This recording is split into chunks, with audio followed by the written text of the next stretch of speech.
All right, here we are. Awesome. Welcome to the. I'm just going to try and straighten this around as if you saw my little excerpt on Facebook. You'll know that my computer won't work, so I'm having to just adapt and do this on my cell phone. So you may notice that that it's backwards. So on my computer, everything would have been fine. But I know, anyway, so you can see my banner behind me, and it's backwards. But that just means that you get to pay even more attention to things. So welcome, Anna. It is lovely to welcome you. My name's Leanne Babcock, and I'm going to do my best to just say hello and welcome everybody as they come on. But I also might get talking, and then the feed might just go too quickly. So for me, but anyway, I'm just so excited. So firstly, I have never done a Facebook event like this. I've done the little Facebook live event for like 30 seconds or 1 minute. And so this is all new. And it's so exciting that I get to do it on my cell phone. Yeah, rather than have a big screen. But anyway, I want to thank you so much for being with me here live or being with me in your timing, whatever works for you. So I'm Leanne Babcock, and at the end of 2017, I wrote and published a book called Open Me, the true story of a magical journey from fear to freedom. So I can see Sonia. Hello, Sonia, and Patty. Nice to see you. Welcome. And so I thought I would actually share about the writing journey, and then about my book, Open Me, and then my journey right now, because I've continued to live the journey of my book, and then read you an excerpt. Now, you're welcome to ask any questions. Hello, Lorraine. You're the one who inspired me to do this, so fantastic and welcome. Thanks for being here. And so ask questions. I'm not sure. I know on my computer I can see them, but I'm not sure if I can actually see the questions on the cell phone, but I'm pretty sure I can. Let's give it a go. And in any case, I will. Oh, hey, you. Okay, good. Yes, I can see what you're writing. Thank you. Awesome. So let's just do it. All right. No, so you know what? I didn't intend to write a book for the first thing. And yes, it had been one of those things on my mind of, it would be great to write a book one day. But, then I had other thoughts like, there have been millions of books written like the one you're thinking about. And besides, what do you have to share that's any different, from what other people have to share? And, all those kinds of invalidating and unhelpful thoughts. And you know what? After I did some really good talking to myself, I'm here to live my purpose and express myself however I want to express myself, making a difference in the world, because that's what I want to do. And if writing a book is part of that, then so be it. And so I had just been on this spiritual journey, which is actually part of my book, and I had taken diary notes of what was happening because it was just so incredibly amazing. And then I sent all of that off to an editor because I thought, what the heck? Just give it a go, right? And so she sent it back, and she said, Leanne, I think you need writing lessons. And yes, knowing your worth, Patty, you bet, totally. And, yes, so I forgot all my worth, actually, when she said you need writing lessons. But, actually, fair enough, because I'd made no effort to make it sound like a story, or it was just written like a diary, and it was like this happened, and that happened, and this happened, and that happened, and it was just, boring, but an interesting story. Anyway, I then decided, okay, well, I'll get a ghostwriter, and they can write my story because the story is a great one. And so I interviewed two women, and they read the manuscript. One woman came back to me and she said, Leanne, I just can't be your ghostwriter because I haven't had those metaphysical experiences that you've had. And but then she paused, and we're sitting there having a cup of coffee, and she said, you know, I want you to know that your book has already made a difference with me, because I've decided to leave my husband. And I just took a big gulp, and I thought, boy, I don't want to write a book that makes women leave their husbands. And so I then, the other ghostwriter came back to me, and she said, Leanne, I'm not going to be able to write your book. And I'm now going to be too busy writing my own book, which I've been wanting to do for some time. But I want you to know, she said, that your book is a page turner. Like, I could not put it down, and I had to keep turning to know what was going to happen next. And so, you know, I got a couple of really good, strong messages there. So, you know, firstly, the universe wanted that book in my voice. And secondly was, my book had a message that, you know, really impacted something with people. And so I had to get it out there, and I thought, okay, deal with yourself. So, you know, I did one of the best things I did, and I engaged a writing coach. Now, her name is Catherine Cooper. She is a published author. She has been nominated for awards. And so, yeah, highly recommend her books. So she was is my writing coach, and one of the main editors that I use, and I work with 2 editors. And so after 2.5 years, I produced this. If you have it in your hands, or you're about to have it in your hands, or you're thinking about it, then 2.5 years to write this. And it reads like a novel. So everything in it, you know, really did happen. But yes, Catherine Cooper. And the reader reviews on the book are fantastic. So the story itself opened me, the true story of a magical journey from fear to freedom,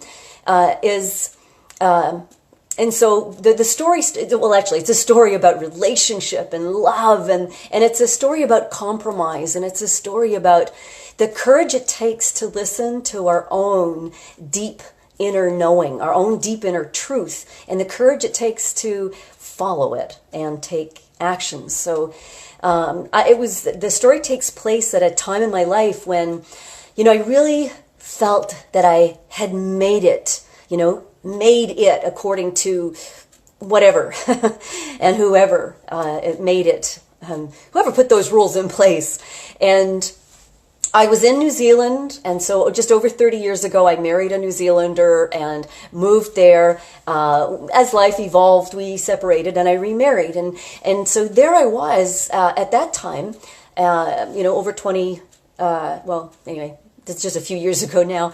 But there I was, and I was married, I had the man, I had the lifestyle, I had my business. I started my business in 1993 doing, hi Sandy, welcome, doing corporate coaching and training, and as well as running courses on intuition development and shamanic retreats, weekend retreats in the bush. And so, and we were living on a farm, and I could, you could really say, what more could a woman want? And then something happened. And it's one of those moments when, the universe, she just comes in with her hand and she just touches something in your life and everything falls apart. And one of those wonderful moments when we learn and grow so much, except at the time it doesn't necessarily feel so great. And so I did the only thing that I knew to do while my life was crumbling, which is I sat down to meditate, because that was part of the work that I did. And I knew that the only thing I could rely on with everything falling apart around me was my own inner knowing, my own inner truth. And we get to that place where our own deep inner knowing, or our deep inner truth, where we can actually really hear it when we stop and slow down, when we meditate, when we go in nature, or when we take time to develop our intuition.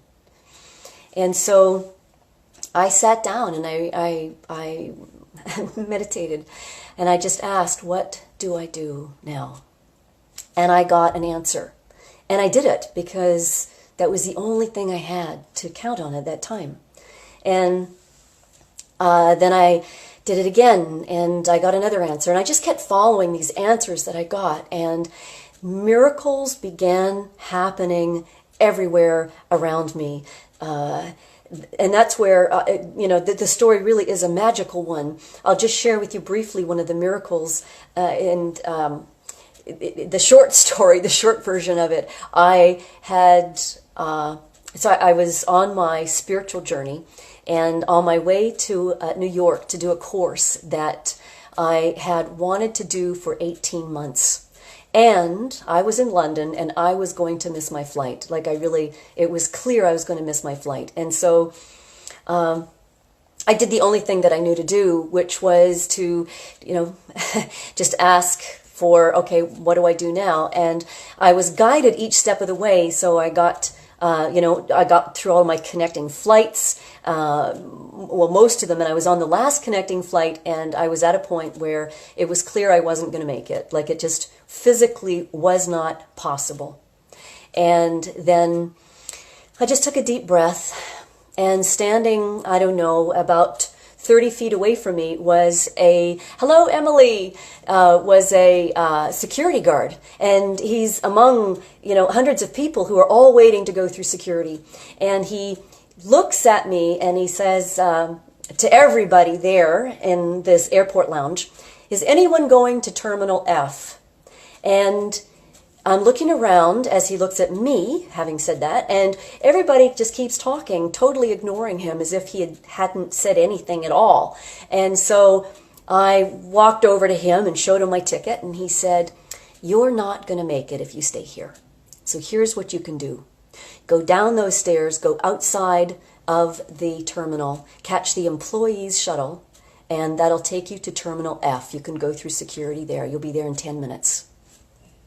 I was walking on a miracle. And so I realized, actually, as I've reflected on things, and as I was writing my book, that actually this is how we are meant to live. We're meant to take that time and listen to our own deep inner wisdom and our truth and follow that, because our own truth, our own wisdom is not guided by what society says we should do, and what our family thinks is best for us, and those kinds of constraints and rules. But these are what really truly guide us. And so anyway, I continued to follow those messages. I wrote that book. It totally transformed my life. And there I was, still in New Zealand, and I was getting these very strong intuitive messages. Now, I have to say that as a child, I grew up with experiencing a lot of psychic phenomena in my life. And then I grew up, I started developing my intuition, actually taking courses when I was 12. And so working with intuition is a natural phenomena for me. And I know probably for many of you. And so I kept receiving these messages while I'm in New Zealand, and they would come through dreams, they would come through other people. I would have people walk up to me and go, "Gee, I thought you had moved back to Canada." Now that's a clue, because the message was, move back to Canada. And it was coming from all different avenues. And, we receive intuitive messages all the time, and I don't think we necessarily discern them as intuitive messages. And so it can be something as simple as you are walking out the door and you receive, and it might be a voice you hear, it might be even just a sense or a knowing or a feeling, to take your umbrella. And maybe you go back and get your umbrella, and maybe you don't. Maybe you go, "I don't want to take my umbrella," and carry something else, and you go out the door. But then you continue on your day, and you realize actually you needed your umbrella. And so that message to move back to Canada was getting louder and louder, and I knew that if I did not follow that message, which as I let it sink into me, I could feel the truth of it. I could feel that I really, and I didn't know why, but I really needed to come back to Canada. And so after all that time, I sold up everything in Canada, and I left my network of friends and business and my lovely home, and I arrived here in Canada with my newly written book, and I published it. And I then didn't get a strong sense to live anywhere, and I was guided to go on a book tour.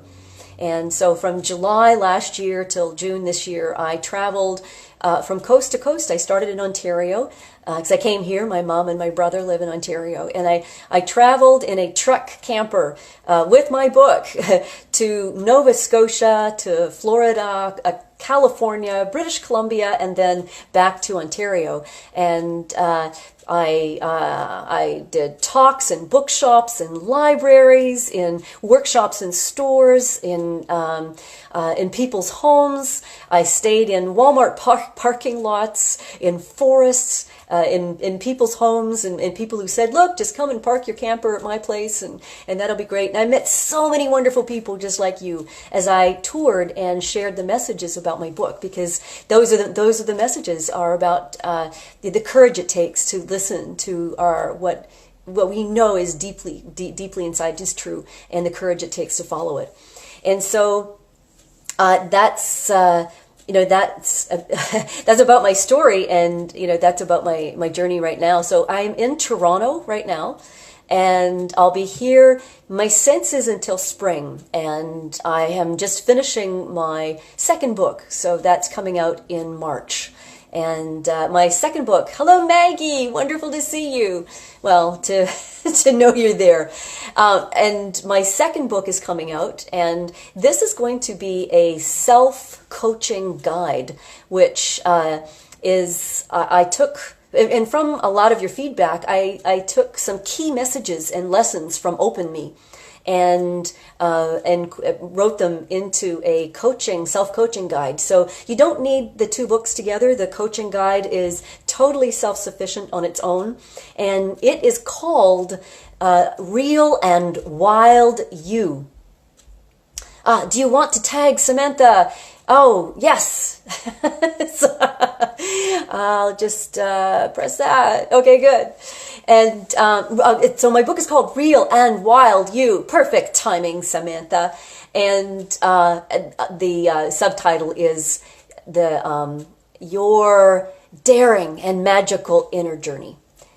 So that's due out in March. If, by the way, you want a sneak preview of that book and you're keen to hear about any news before it does come out, then please leave me a message in this, or send me a private message, or leave me a message here in the chat here, and I will make sure that you get on that email list. And so yes, I am planning at the moment a tour in 2019. With both books. So I'm really looking forward to how things unfold there. So I'd like to read you an excerpt from my book. And let me see. So just a little preface for this part here that I'm about to read. One of the things that I wanted to do on my spiritual journey was to spend time with a shaman in Arizona. And so I had spent 7 days with her, and on the final day I was to spend a night alone in a canyon desert.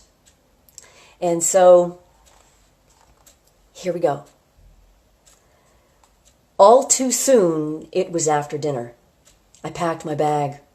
I was starting to feel nervous, and my fingers shook a little as I put each item in my knapsack. A couple of merino wool tops, a jacket, my thick woolen shawl, a water bottle, my camera, my prayer ties, a small piece of tarpaulin, a folded chair, my walking stick, and a flashlight. That was all I was allowed to take. Holding the flashlight, I recalled an evening when I had asked Kimberly, the shaman, "What if a wild animal comes along? How do I defend myself?"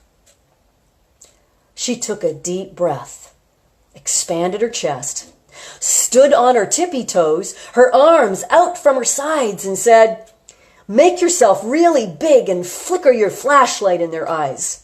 And don't step out of your medicine wheel." I put the flashlight in my bag. It was time to go. Kimberly dropped me off at the Desert Canyon entrance and said, "I'll come for you at dawn. When you hear my drum, blow this whistle. Then I'll know you've heard me. I'll wait 15 minutes. If you don't come out in that time, I will come in to get you." With that, she rolled up her window and drove away. Her words were not very reassuring. But what else could she have said? Enjoy your evening? Have a good time? Good luck?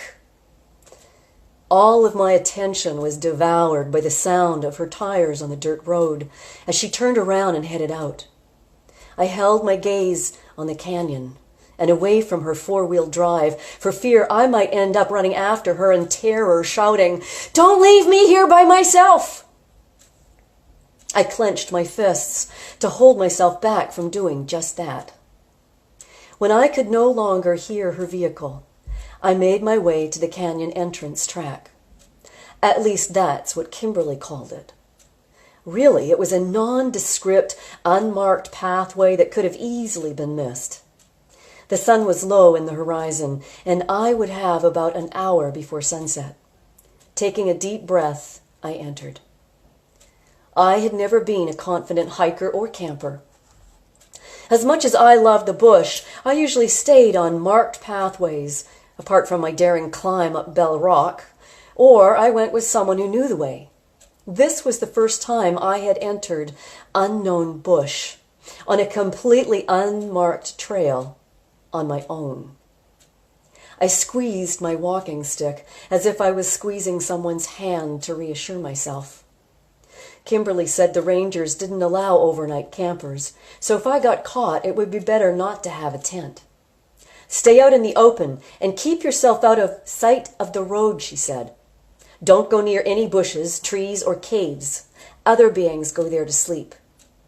Staying out in the open was the last thing I wanted to do, but I was going to follow everything she had told me. I paused for a moment and closed my eyes. I wanted to follow the trail that I had seen in my vision. It was still clear in my mind.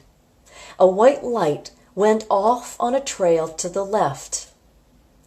I opened my eyes and kept walking, looking for the trail to the left, and before long I found it.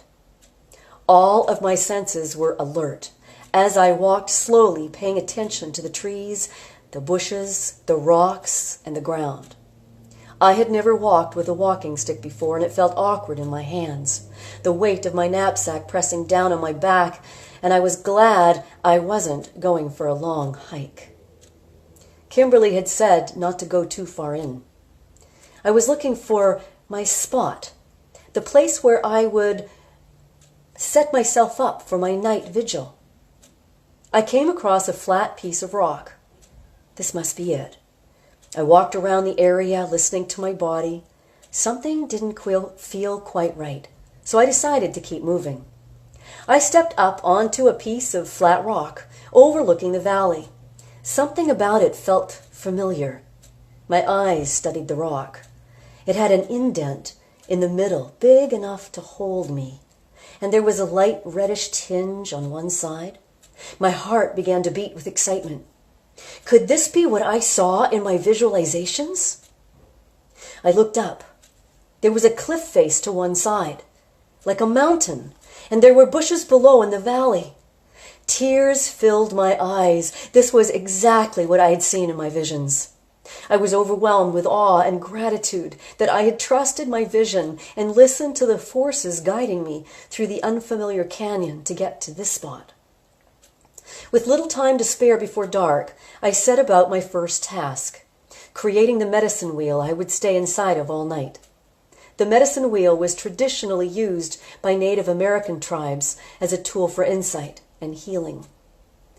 As I stood in the spot where I planned to make mine, I remembered Kimberly saying, Stay inside your medicine wheel. It is where you have been sending all of your energy. It is your power spot. I watched my trembling hands pick up 4 big rocks and feel their weight, their rough and smooth edges, as I placed them in the 4 directions: north, east, south, and west. Adding smaller rocks in between, holding down my prayer ties, I imagined myself being confronted by some wild beast and using my stick and my flashlight to shoo them away. It was funny for a second, and then it wasn't. Suddenly, I felt painfully vulnerable. The tension was rising in me, and full-blown fear was about to run wild. I had to interrupt the process, and quickly. My conversation with myself went like this. What if a mountain lion? Nope. But what if? Nope. But nope. I turned my attention to unpacking the tarpaulin and putting on warmer clothes in preparation for the night, and my mind became still again. Sitting in the middle of my medicine wheel, I watched the most glorious sunset I had ever seen. Pink, red, blue, gray, black. As the sun disappeared, the gray and black took over the sky. Then all of a sudden, I saw a flash of lightning, then thunder, then a drop of water landed on my head, then 2. Within seconds, I was in the middle of a raging thunderstorm. The cozy spot in the smooth rock where I had nestled was now turning into a puddle. For a moment, I thought of moving to higher ground, but I remembered that I was not to step outside of the circle. I shuffled my body over to the one side of my wheel where the rock was slightly higher. Darn.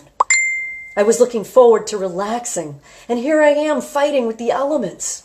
Pointlessly, I clutched the sides of the skimpy, square piece of tarpaulin and sat there shivering, wishing the storm would pass. Then I remembered. This is my journey. The worst thing that could happen was that I get very wet. Big deal. My body relaxed, and I relaxed into the puddle, surrendering to the sensation of water seeping into the back of my clothing. After about 2 hours, the rain subsided, and the clouds cleared. I poked my head out from the tarpaulin and stared up at the sky. The stars twinkled. The familiar and soothing sound of crickets chirping surrounded me. There must have been thousands of them out there in the desert night, and they sang as if they were one big cricket, starting on the same note and stopping at the same time. How do they know when to start and when to stop? I reflected on my relationship with Martin. Was this the same knowing when to start and when to stop? In one of my meditations during the final 2 months on the farm, I had asked why he and I got married in the first place if we were only going to separate. In my meditation, I saw a vision of us both walking on a path together. It felt good. Then a second path appeared off to the right. We stood where the paths were parting, and with all the love in my heart, I said to him, "This is the point where I go this way, my dear," as I pointed to the other path. When I opened my eyes from that meditation, there were tears streaming down my cheeks. My heart was aching with grief, and yet at the same time, it felt so right. Is it really that simple? Had our relationship simply come to its natural conclusion? And did that mean there was no one to blame? Suddenly, a branch snapped in the valley below. Adrenaline shot through my veins. I held my breath, alert to every sound. There was a wild animal nearby, and it was big enough to break a branch.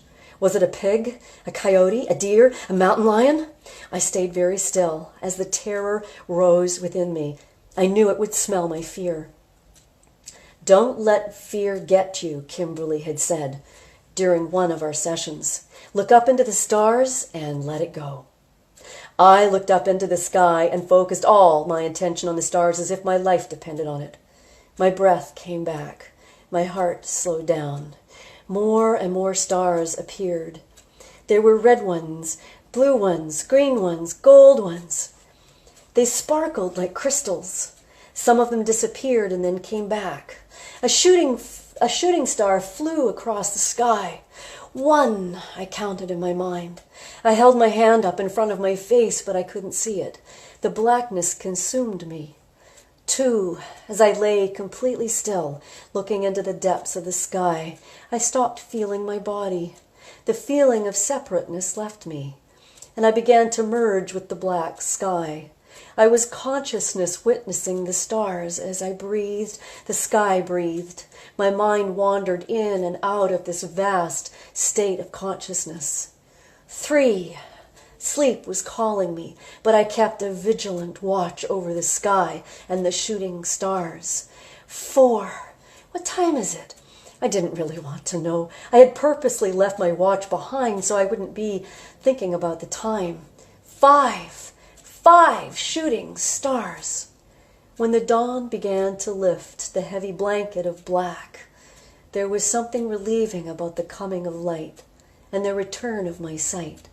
I sat up and watched the dark forms around me appear in the shapes of bushes, trees, and rocks. A few noisy bats flew by my head, making their way back to their nests after their night out.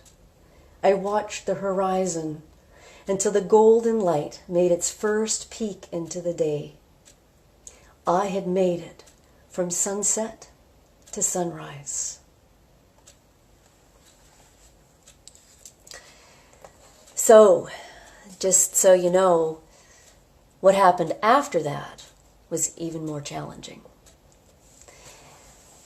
But I'll leave that for you to discover. Yeah.